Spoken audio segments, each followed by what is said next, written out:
Hey guys, Malcolm Moore here, and in today's video we're going to answer a question from LMC, who says, I'd love to get better at riding with one foot strapped in the binding, e.g. getting off chairlifts and skating between flat sections. Every time it gets a little bit steeper, I find that I lose control and have to hit that emergency brake.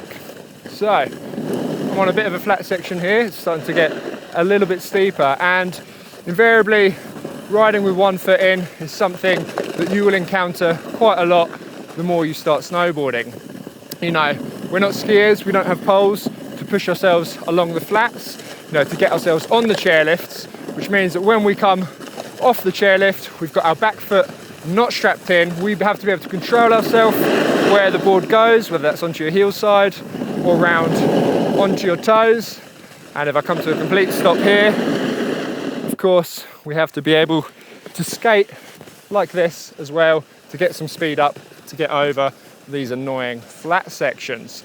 So we're going to start with some of the most basic drills just to help you, say you come off a chairlift, just to help you get out of the way and come to a stop. But then also we'll cover some more advanced stuff and actually get into riding with one foot in, which, we're not just trying to show off here.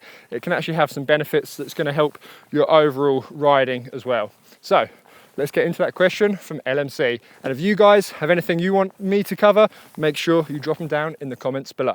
Okay, we're going to rattle through the basics now, and this is all stuff that you should be able to do before you even attempt getting on a chairlift. So first off, we've got a very mellow, gentle slope. You should be able to give a small push with your back foot, place it on the board next to your back binding like that, and just stand in this neutral position, shoulders in line with the board, head looking where you're going, slight bend in your knees, but feet flat, and be able to ride a flat base and then come to a stop as the slope naturally stops.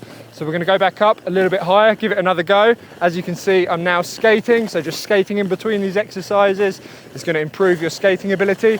I put my foot behind the board here and I just push off. You want to make sure you don't take too big steps, otherwise you'll end up doing the splits. Small pushes with your back foot. I prefer it behind the board. Some people do prefer to put their foot in front of the board. It's usually women, they have a bit more flexibility through the hips. I much prefer it behind, but either works. So we're now back up at the top of the slope. We're going to give it a slight push, back foot flat on the board. As I said, shoulders in line. I'm just going to let the board pull me down the slope. So I'm barely on any slope at all here, but you can see that I'm still moving. And obviously the only thing that is bringing me to a stop is the fact that this slope completely flattens out. Now, ideally on your first chairlift, you'll get lucky and you'll have that, but it's probably quite unlikely. So the next step is that we need to learn how to come to a stop with one foot strapped in. And guys, if you want a more in-depth breakdown of these kind of more basic movements, I have made a video, a complete walkthrough from never snowboarding before to making your first turns with some real beginners that I'll link up here. But as for now, I'll just quickly run through them pretty speedy. So first thing is the heel side J turn. It's called a J turn because it looks like a J. That's the shape you're making in the snow. We start off as before. I'm just taking a bit more speed, foot flat. I'm just going to start opening my left knee, my left shoulder around the slope, and then pulling the board round onto my heel edge like that. So as the board started turning around, the movements that made that happen, I initiated it just by opening my shoulders first. My left knee followed round like that, and as the board started to turn, I sank back into my heel side position, which is hips slightly back behind the board. That starts to put weight down through your heels. And some people like to actively lift their toes up here, but as long as your weight's in the right place and you're leaning against the plastic bit on the back of your binding here, the high back, that is going to do a lot of the work for you. So let me whiz up here. Let's go up a little bit higher so we can get a little bit more speed, and we'll do one more heel side J turn. Then we'll go on to the somewhat more difficult toe side J turn. So coming down, open up the left shoulder, rotate the left knee, board comes round. If anything, I over rotated that one. onto my heel edge. And it's really important to make sure you have weight going down through the front foot, through the front leg. Even in the straight running exercise here, you don't want to be leaning to the back of the board because it's only your front foot strapped in. That's kind of like our pivot point that the board turns around. So if you don't have weight on it, it's not going to work. Okay, let's jump on back up. Let's do the toe side J turn very quickly. Similar idea. This time, I'm just going to turn the board in the other direction. I'm going to come round onto my toe side, which means coming onto my toe side position, which simply put is knees bent, shins pushing into the front of your boots, hips pushed forward. That is the main thing here. If you come onto your toe side, but your hips are back like that, your board is going to flatten. You can see I'm not even gripping now, and it's going to shoot off behind you. So what we're going to do, start off, let's get a bit of speed. In this neutral flat base position, and I'm just going to start pressing my left knee down into my boot. It's pretty much the only movement I make. As the board starts turning, my shoulders turn with it. As it comes round, the more I bend my knees, I just nudge my hips forward just a touch. You can see they're not back here, they're just there, vertically over the toe edge. That sends all my weight down over that edge, and that is how we're going to come to a stop there. So, the reason you should be able to do both these exercises before you even go on a chairlift is because, obviously, when you come off a chairlift, yeah, ideally, if it's totally flat, you can just ride a flat base off. But more than likely, there'll be some skiers stood there. Damn skiers. Or there's going to be a bit of a slope. It's going to be a bit like this. So you need to come off and immediately come to a stop. It's easier if you can stop on the heels. So first chairlifts that you get on, I'd recommend sitting on the left-hand side of the chair, just so that you come out to that side. Or obviously if you're goofy, sit on the right-hand side. And that means you're not going to cut across any skiers, but you don't always have that luxury, and you might not even know which way the slope is going at the top of the chairlift. So you have to be able to get off the chairlift and think, right, okay, I need to go that way. So I need to turn onto my toe side. That means bending the knees, pushing the hips forward, coming around this way, coming to a stop, and then getting strapped in. Now, the one final thing I will go over before you actually disembark from your first chairlift. One of the biggest problems people have, we're on a chairlift, we're in this sat down position, we're being lazy. You come around to get off, and people, they just kind of put their foot on the board, but they stay sat down like this. The most important thing when you come off that chairlift, when you put your back foot on the board and you start sliding off, just stand yourself up, get yourself straightened up. That will get you in that neutral flat base position that regardless of whether you're turning onto your heels or your toes, we need to start in that position. So just practice one.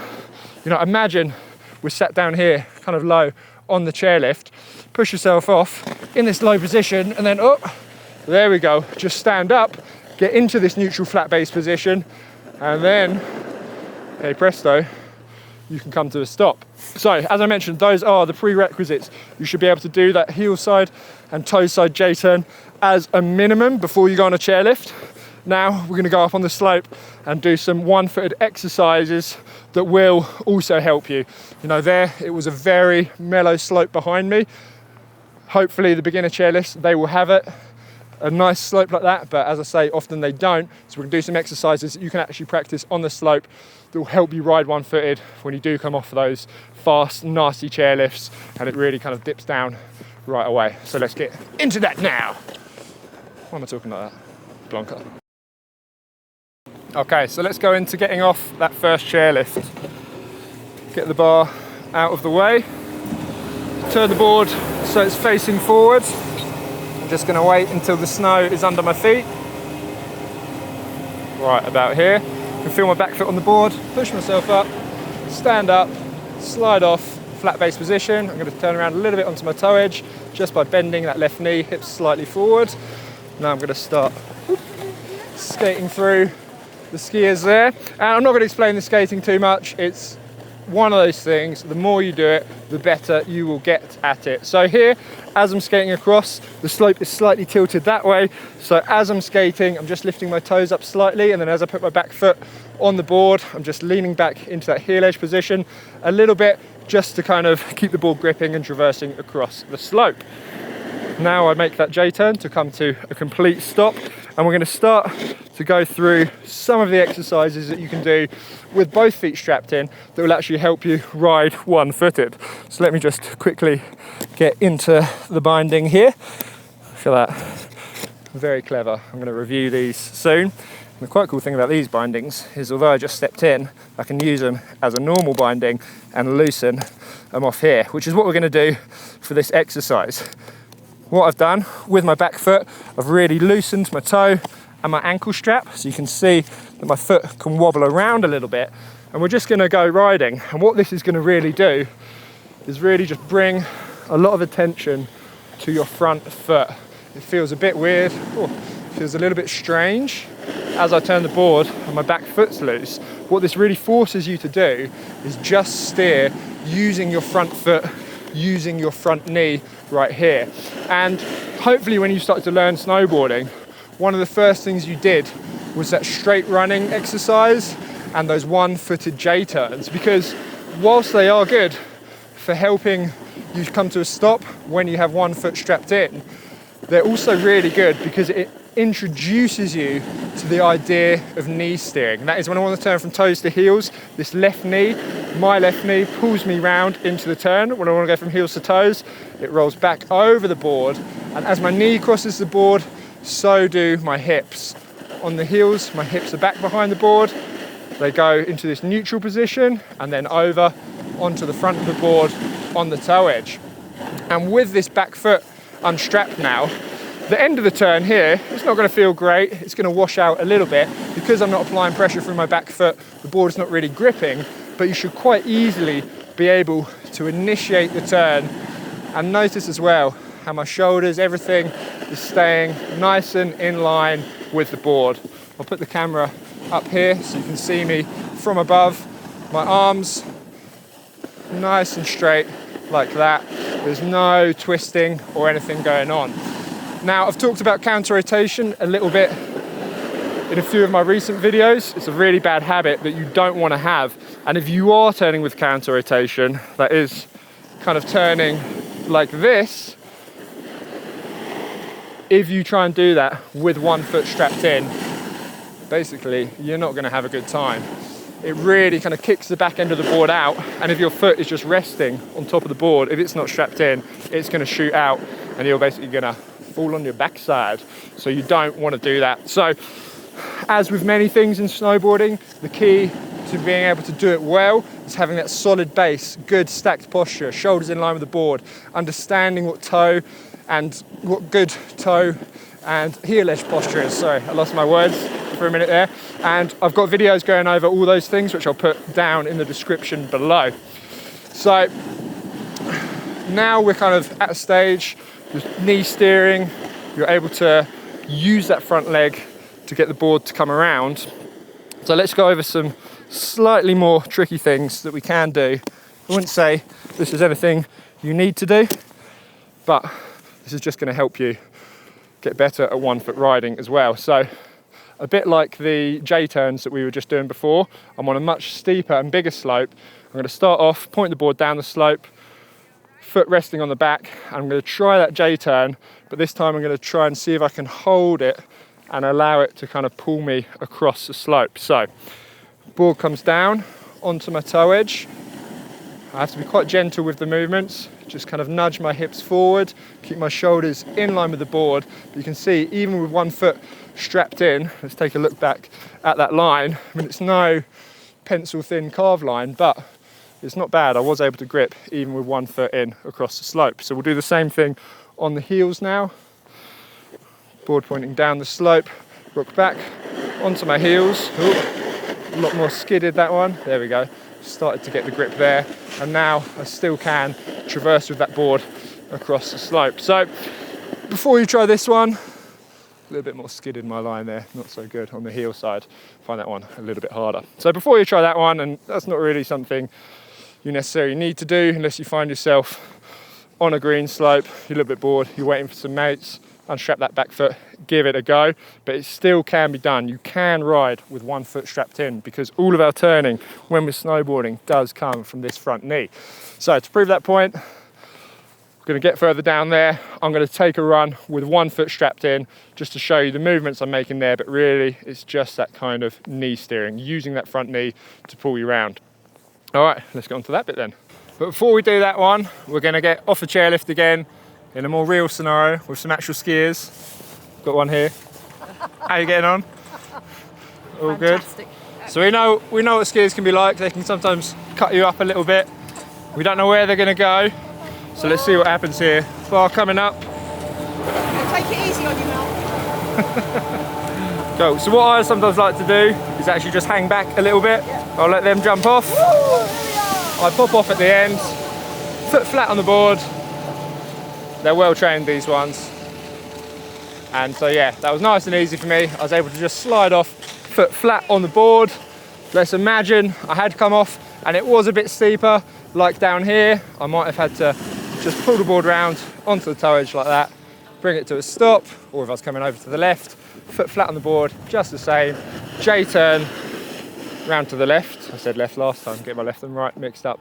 But anyway, you get the idea. Guys, chairlifts don't need to be difficult if you're riding in the correct way, if you're able to use this front knee to steer you out of harm's way, you'll be absolutely fine. Cool, so now let's get to that next clip where I am going to do a whole run with one foot strapped in to show you how it really works.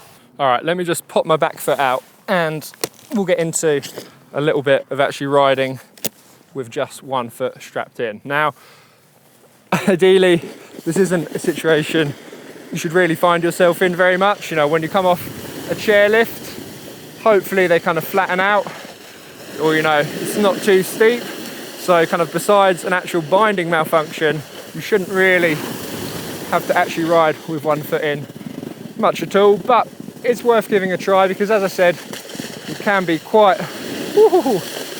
good practice for those situations where you do get off a chairlift and, you know, they're not all nice and flat at the bottom. Out of the way, Indy, I haven't got the most control here. They're not always nice and flat at the bottom, and some of them can dump you off quite steeply. So it's quite a weird sensation. What you'll notice, although I can actually kind of, Indy, out the way, although I can actually bring the board around quite quickly when I'm on my toe or on the heel edge, it's quite skiddy, which is going to happen because it's the back foot that kind of gives you that grip, gives you that drive across the slope. But because it is the front knee that really steers you round, initiates the turn, you can actually ride, as I am now, albeit not that well, with one foot strapped in. As it gets a bit mellower here, it's going to get a bit easier. So, you know, the video you need to watch is this one I'll put up here, all about knee steering, using this front knee to pull you into the turn. Ooh. You need to have pretty good posture, so the toe edge, my hips forward, crossing them over at the edge change on the heel edge, they're now pulled back. Run out of a little bit of space there. And basically the board's going to kind of want to overturn once you've changed edge, because the back foot isn't really doing much other than just kind of pushing the board out. You'll find that when you make the edge change, as I come round, the back end of the board, it really wants to keep going. You have to stay strong through your core just to kind of stop that happening, and then just roll the front knee over the board, make that edge change. You're right, Indy, you're loving this. You're like, why are we going so slow? It's because I'm teaching people how to ride with one foot in. This guy LMC, he dropped it in the comments and asked me how to do that. That's why he doesn't understand. Right, come on, let's get going. Let's go a little bit faster. It actually, you know, it's a little bit scary, but it does become a bit easier when you go faster. You can more just kind of rock from one edge to the other. Stay strong through that core, as I've mentioned. It's very easy just for the back leg to really want to kick out. And you guys may have noticed in my videos, I've been using this camera, this Insta360 camera, quite a lot recently. Basically, it's super easy to film myself. You know, if I don't have my trusty camera woman, aka my wife, helping me for the day, this is my kind of go-to camera. So let me know if you'd like me to make a little review of this camera, because it's pretty nifty. It does this cool thing where you get rid of the pole, which is good for these solo shooting scenarios. But anyway, let me know down below what you think. Ooh, it's getting quite slushy through here. back to the 1 foot riding. Yeah, I mean, you can see it's not super smooth. It's not the easiest thing in the world to do. I can't really believe I'm taking time out of my day to spend what would normally be a quite enjoyable run riding in this fashion, but it definitely can be done. All about front knee, pulls you onto the toe edge. Wah! Kicked out with the back foot too much that time. Getting the hips in the right place, so that's behind the board on the heel edge, in front of the board, set vertically over the toe edge for the toe edge. And I'll put a few kind of videos about easy fixes for your riding and getting your posture right in the description down below, because getting all that stuff right with both feet in first is going to really help you with the 1 foot riding. One thing you definitely don't want to be doing, which I've kind of mentioned in a few other videos, is counter rotating. Let me show you a turn. Let me counter rotate here and you'll see what happens. I don't really want to do it, but okay. So yeah, as soon as you counter rotate, that is the upper body going in the opposite direction to the lower body. It's just going to really kick that back foot out way too much, and you're going to fully over rotate the turn. And yeah, you're either going to come to a complete stop or fall over. So take the tips that I've kind of given you in this video, you know, starting off just flat basing with 1 foot, getting that kind of neutral position where you're not on either edge in the middle of the board, then start going into some of those J turns, learning how to stop on the toe or the heel side. That's really important, and to be honest, that's probably all you're going to need to get off a chairlift. You know, you'll start to know if at the top of a chairlift it goes to the left or the right. Sometimes if you're stuck in between skiers, you're just going to have to flat base for a little bit longer, get out of the way, and then go onto one of those edges. You know, also practice the skating, super useful for going across the flats, but it's just one of those things, the more you do it, the better you're going to get at it, and it's going to make your 1 foot riding much, much better. And then finally, like I was just doing there, you know, start on something pretty mellow, start on a green slope. It's actually on a blue here, it was a little bit steeper in places. Start practicing riding, see if you can fully make that edge change with the 1 foot in. You know, it's all about trying to keep your shoulders in line with the board with the 1 foot in. Sometimes they do get a little bit out of line as the board over rotates to the end of the turn, but the main movement you're going to be using is just really using this front knee, steering with that front knee to pull you into the next turn. And as I mentioned, I'll link that video up at the top earlier, and it's going to be down in the description below. Knee steering, super important, and you know, if you can ride with 1 foot in, even if it's a bit sketchy like that, it's really going to improve your overall riding. It's going to help you use knee steering to really pull that board into the turn, make early edge changes, something that's really important on riding steeper stuff. So yeah, not just helpful for getting off the chairlifts, that's the main thing you need it for, that and riding across flats. But if you're a good rider, if you don't have any problems with that, challenge yourself one day. Take 1 foot out, give it a go. All right, thank you for watching, guys. Hopefully I've covered all your questions there, LMC. Thank you for the comments. As I mentioned before, if you've got any ideas, drop them down below and I could be getting to your one next time. Thank you, guys, and I will see you in the next one.